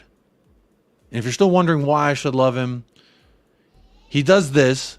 He buys homes for his family, and then he takes things from our opponents, like their souls, their will to carry on, their desire to be in the match. Erling Haaland, yeah, he won all this golden boot. What did he do when he seen Cuti Romero flying around that pitch? You could say it was reckless all you want. What I will say is he's a man on a mission, and this is exactly how he looked even when he got sent off. He didn't give a fuck. You want to know why? Because Erling Haaland didn't want to play. Erling Haaland said, I'll sit the rest of this one out. I ain't gonna score a goal today. That's what he said when Christian Romero came up against him. But anyway, that is a little fun news I wanted to share. Kuva, you're shaking your head. Was there a moment in time when you were not Team Romero? But I remember there was a time in the group chat when you said, you know what, Jacob, I'm all in on this. And it was me just never, I guess, unrelenting bigging up Romero because I think he is the guy. The moment he arrived, I loved him. I'm all over that sort of player. You look at Sergio Ramos. It's a career of getting at people. It's not backing off and pointing. It's you get in there. It's a man's game. It's still a man's game if you make it that way. I just love the fact he's aggressive, preemptive. He doesn't wait to react to what the opposition's doing. He goes to make those tackles. Last season, look at what's happening around him. Uncertainty from the manager, uncertainty from players around him. You put him in a team where there's focus and a direction, you're going to get a great player. And I think he is that great player. I think he's going to get better and better. And he'll be prove to be one of our best signings over the next 20 years or so. I see this partnership between him and Van der Ven just blossoming. It's getting better and better. Van der Ven still needs some time to settle in. When it's in full working order, I think it's going to be one of the best up there. I really do feel that way. People say, he's not that good in the air and things like that. That's not what I'm seeing this season. I'm seeing a player that's got full belief in what he's doing. I think he has one aerial challenge he was unsuccessful at. Yeah. One in four matches. He's now playing for a manager he believes in. It's simple as that. A lot of these players are. That's a good point, yeah. I think it really does matter. If there's no sense of purpose, why put the effort in? It's very difficult to motivate yourself there like that. I think he's getting exactly what he wants now, which is us playing a proper style of football. He's allowed to be as aggressive as he wants, and he's got a bit of trust in the players around him, and the manager has faith in him, made him captain. I remember I was one of the few people last season, I think maybe you said it as well, Jacob, I wanted to see him be a captain. I was quite happy for that. I think it brings the best out of certain players. He is one, because even if he's not the most verbal, it doesn't matter. He leads by example. I've always seen that in him. So I dismissed all of the things said about him last season. I could see past that, and I'm glad I stuck with it, because it's not because I just want to be one up on fellow YouTubers and things. It's because I'm just delighted to see a player of this caliber blossoming in our team. And I'll apply that to Richarlison as well. Despite the fact I don't think he's a very talented player, I don't think we should have signed him in the first place. I think we need to try and just get something out of him. If we can help him through with his off-field problems, just get some player in there that can offer a bit of aggression, bit of aerial ability. Maybe he only scores 5 or 6 goals in the season. But you know what? They could be 5 or 6 really important goals. And they could be coming from players that, at a time when we've got injuries and we're desperate for somebody up front. We need him to be able to step up and just be that man. He doesn't have to be Messi. He just has to be a little bit of the Richarlison that was at Everton. He's not a 30 goals a season man. He never will be. But if he can chip in with a few important goals when we need him, so be it. It's making the most of what you got. That's what management is. And I think Ange will, when he needs to, and Richarlison puts in the work, and I believe he will. One thing I've never doubted about him is his ethic to actually put the shift in. His form obviously is pretty atrocious. His touch has gone. Perhaps a bit of belief in his own ability has gone. But you do see him making the runs still. You do see him putting the shift in. He comes off after putting in some hard work. You got to kind of get the best out of him. So from one point of view, from Romero, because I think he's absolutely fantastic player. You've also got to look at the players that are struggling. Skip as well. There's so much talk about him not being good enough. I'm one as well. I don't see where it's going, but with Ange here, maybe we see something develop we haven't seen before. Those couple of goals against Barcelona, for example. Oh, perhaps he can get forward more. I don't know. I don't know with some of these ones, but got to give them a chance. We can't just write everybody off. I agree. The only ones you can do that with is those long-term players that have let you down season after season after season, and that means Eric Dyer for a start. You said Eric Dyer, and I enjoyed everything you were saying. Yeah, I know, I ruined it. And then you just Duty on screen and mentioned Dyer. Well, that's okay. Big up Dub Shaman. Big up everyone. The Kuti thing for me is, I feel like I have been slightly shameless just because of last season about him, because it's nice to see him be the player I thought him to be. I mean, I think everyone thought he had a really great first season with us, and he was playing with Dross. Then he played with the same Dross the next season and wasn't quite so good. So the questions around his ability and his decision makings were brought up. But like Drula here says, big up Drula, says, didn't Kuti say if Conte stayed that he would have left? So obviously he was miserable just like everyone else who was miserable last year. So I give him a pass. I give a lot of people a pass for last season, because necessarily if you're not happy, like we're seeing with Richarlison, he's got to seek help, man. You got to get happy before you can perform well at whatever your job is. So big up Kuti. What a heartwarming story. As we said, Jacob, the last season we had that very small little fan club, didn't we? The two of us, and just the occasional. And Phil Barnett. Yeah. There'll be a few people would drop in from time to time, but it was a very small little fan club for Romero. I think it's grown considerably this season.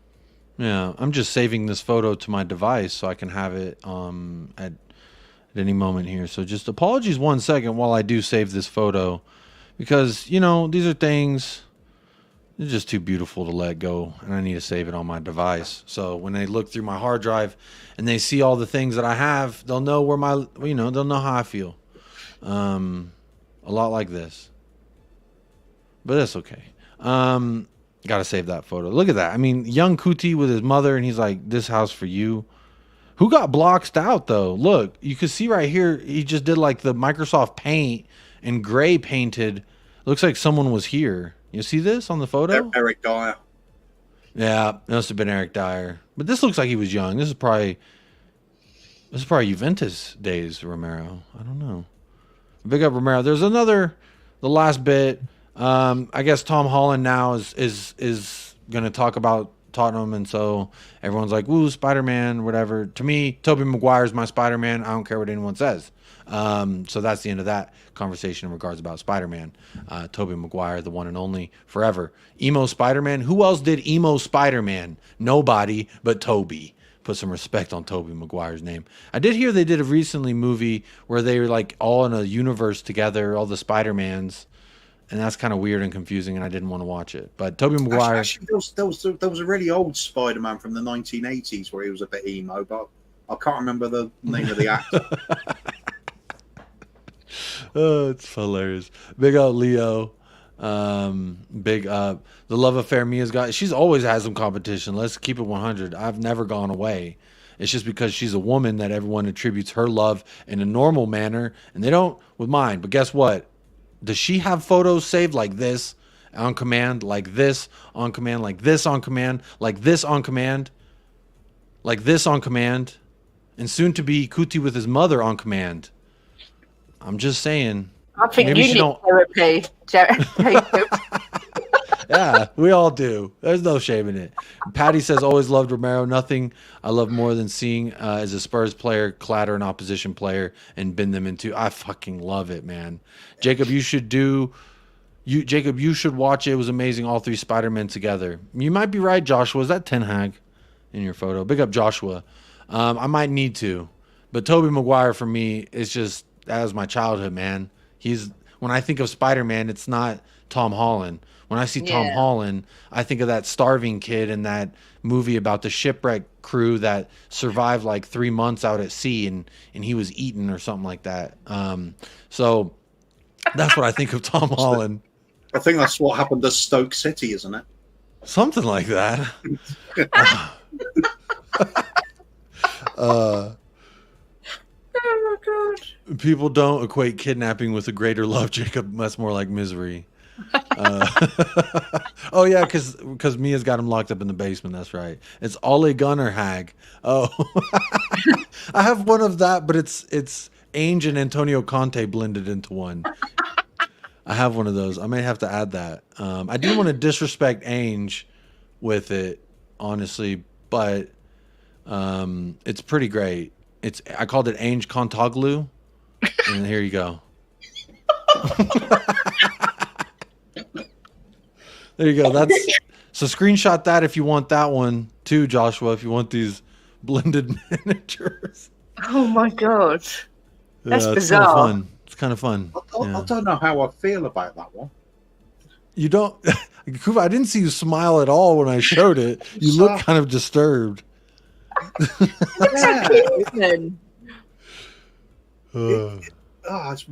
It's funny. It's weird, isn't it? It makes you feel weird, yeah, for sure. Yeah, it's like when your brain's telling you something's not right here. Yeah, and my eyes must be lying, kind of thing. No, Drula, I did have to go early today. Had some life things that had to take precedence, so I moved today's show up early, and that's why there's been like 88 people, I think. Let me see. What numbers are we at here? 97 votes. So 97 people have checked in, but only 68 have liked. That's 29 folks who do not want to like the video, but do want to participate in the poll. But that's okay. We can get them likes up, Shirley, but don't call me Shirley. And either way, it's all good. Yesterday's video got like 250 likes, so I really can't complain. 3,000 views. That's absolutely phenomenal. So big ups to everyone who did tune in to yesterday. Toby is why you will enjoy the Tom Holland Spider-Man film, the third Tom Holland Spider-Man. Do I have to watch them in chronological order, though? I'm kind of I like to see them in order, you know, that they're supposed to be digested, but I don't know. Big up Paul G. Big up Drula. That hurt. The Ainge Postecontaglu. Big up Alex Box Office. Harry Redknapp had a good personality. Look what happened. He got sacked by Levy. Postecoglou got long way to go. Sorry. Don't be sorry. That's your opinion, my friend. You're allowed to it. Big up Kuva. I've hit the like, and as I walked in, grabbing the free beer. What a lad. Got us up to 72 likes. So big up DB and everyone who has liked the video, the 72s of y'all who are trying to help this channel, who are supporting and helping the channel grow in a free way. I'm always a major proponent of free. So big up Jamie Get in the house. Jim says, I must be weird. I thought he was handsome. Kate, what do you think? This man walks into dinner and your husband says, I trust him. He looks handsome. What are you saying? No. I say he looks like Klinsmann to me. I think he's a weird looking thing now. It's fucking weird. That's for sure. That's why I saved it. I think there's something a little bit serial killer about him. Yeah. It's a very weird look. All right, one more time. There you go. No. Wee. No. It's the eyes with that mouth shape. There's something about it that just doesn't sit right. No, I don't like it. I have nightmares now. It does feel weird when you look at it. Like looking at it makes you feel weird. Andrew's got such a beautiful face. He's so smiley and cuddly, and then you've put him with that Conte. I didn't do it. I can't take credit for that face morph, whatever that was. There was something else that I remember wanting to talk about before we signed off. I mean, obviously, Harry Maguire, good job showing out for England yesterday. Southgate, masterclass. No, these are all just Ainge quotes. There was something, it was that Tom Holland was saying about Spurs where he was enjoying. Oh, wait, he said something like that. And then also it was Ainge and Messi. This is it. Because I did a whole video where I said the GOAT said that Romero's the best defender in the world. And apparently someone asked Ainge about it. He says, I don't argue with Messi. So, reaffirming everything I said in that video, that if the GOAT says he's the GOAT, then clearly that's two GOATs goating with each other, being goated together in one big GOAT orgy. So, I love it. I support it. And I agree with Postecoglou. I don't argue with Messi. He said this is the best defender in the world. Well, who's going to tell Messi he's wrong? I would. No, you wouldn't. I so would. I'd say, you are wrong. He is not the best defender in the world. Just because he's Argentinian like you Don't make him. I didn't say it. The GOAT said it. You just saying you know more about football than a footballing God. But I mean, that's neither here nor there, Kate. I'm not going to mud you. I'll let Messi mud you with his next goal that he scores. Because whenever he's coming to the MLS, Kate, and he's just flipped it on. People just stand there and watch him play. They don't even try and defend him. They're just like, oh, wow, it's Lionel Messi. And he's just like running through everybody, having a good time. But he's the GOAT. And I would never say that I know more than Messi personally. But, Kate, you can say that. I don't know more than Messi, but on this particular occasion, he's talking crap. And on that show, I did put an option, Kate, in the poll. I did put an option like, it would be a fucking Argentinian bigging up another. And that's the option I picked. When I told my wife, I was like, "Hey, look, Messi said this guy's the GOAT," and she was like, "Does he play for Argentina?" And I was like, "Yeah." She goes, "Well, there you go." And she doesn't even watch the fucking sport. So obviously, I was just being shameless because, like Kuva said, I wanted to get one up on everybody and say, "Haha, do you know more than Messi?" Which is a shameless take because, again, I did preface that in the show that Messi did have a list of like 15 years ago of the top under 20 footballers to keep an eye on, and like only one of them actually made it into a top 5 league or some shit. So he doesn't always get it right, but I like it when Ainge says I don't argue with Messi because I don't either, Mr. Papa Postacoglu. But that's going to do it here for the episode number 50. That's the thing I love most about this whole vibe with Postecoglou now is we're finally, it feels like we're starting as a fan base to emerge from behind the curtain where we're scared of everything happening into you know what, I'm going to strut down this street in the sunshine, and anybody that wants to say anything bad about my team, bring it and we'll give you some. Yeah Kuva, that's the vibe. Kate, do you have any final thoughts for us before we wrap up the show? And please do talk long enough for me to find the link for your channel here. Oh, thanks.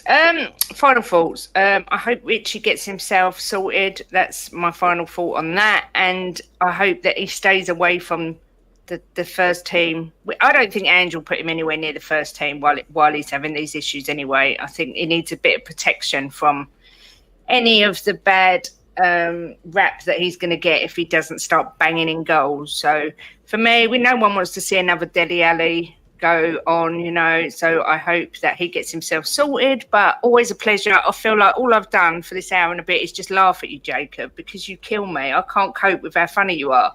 I'd try to say I bring something special to the channel, my own channel specifically, and if I get offered to be on another channel, I'll be shameless. What do you want to see? You want to see a shameless Southern man talk his shit? I can be that guy.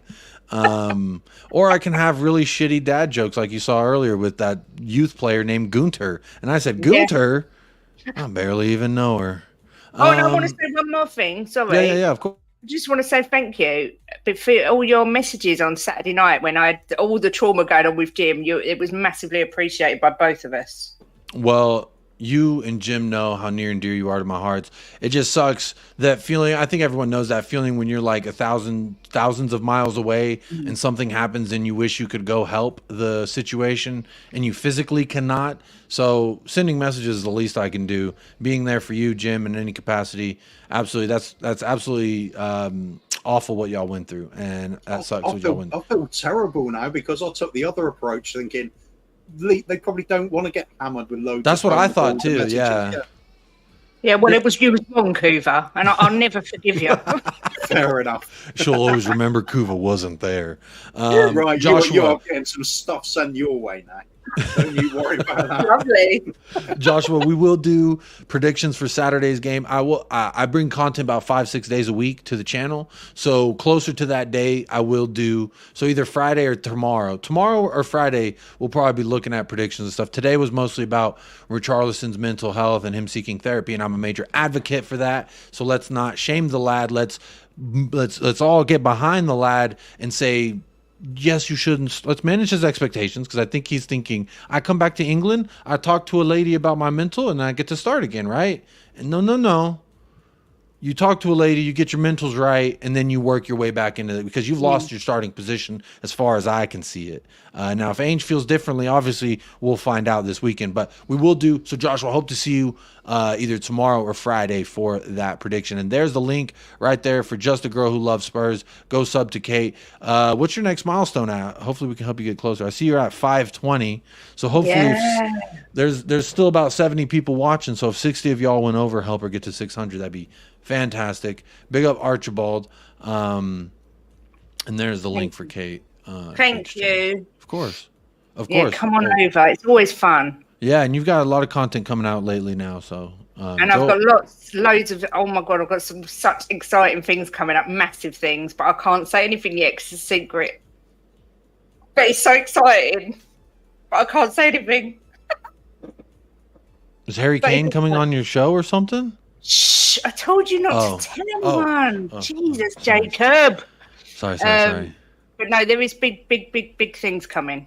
Ooh, okay. Well, maybe let me know off air. I kind of want to know. I mean, okay, I don't like surprises. I like to ruin surprises. I'd rather know than be surprised. But don't give in. Keep it secret.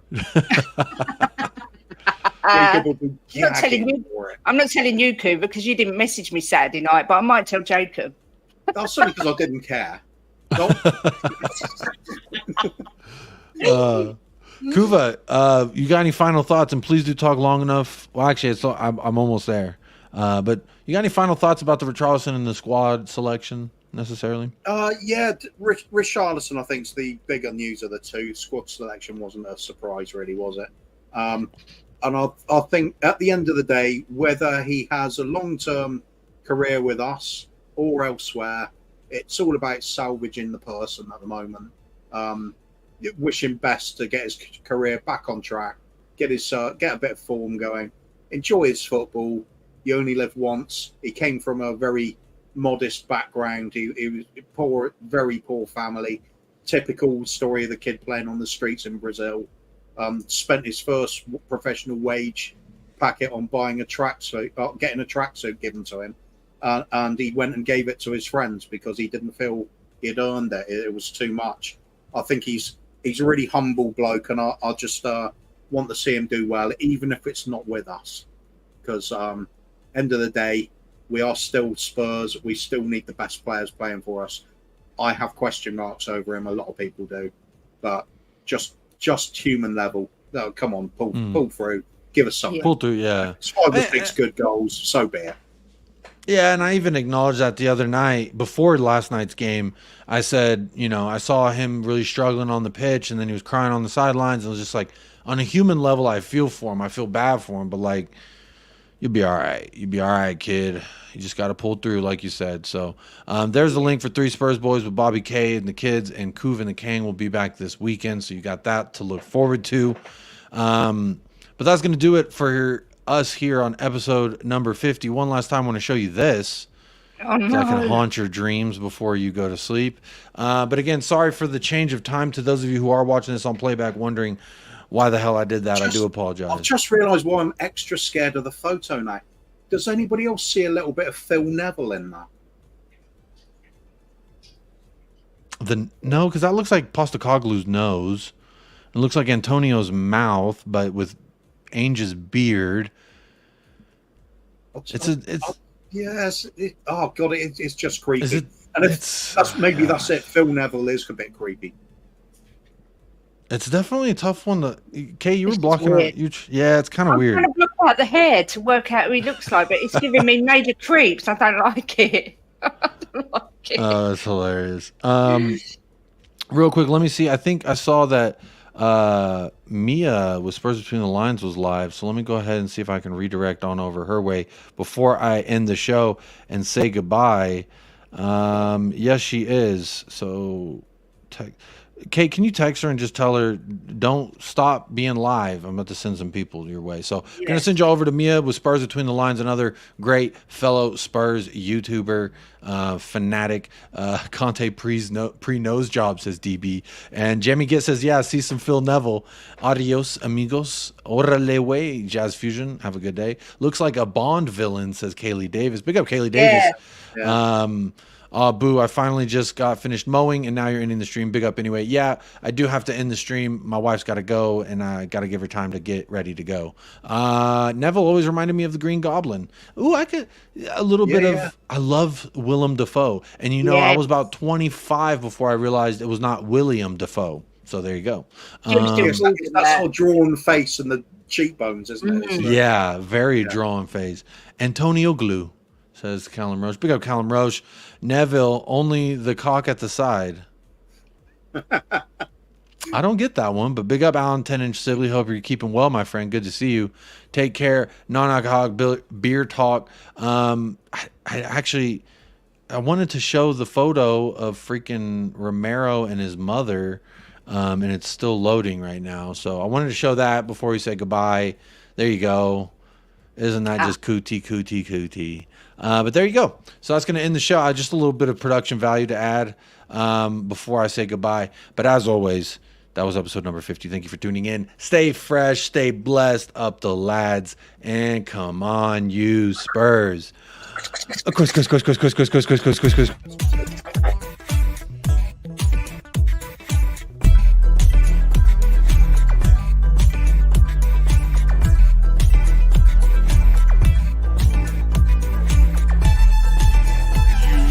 United Spurs of America.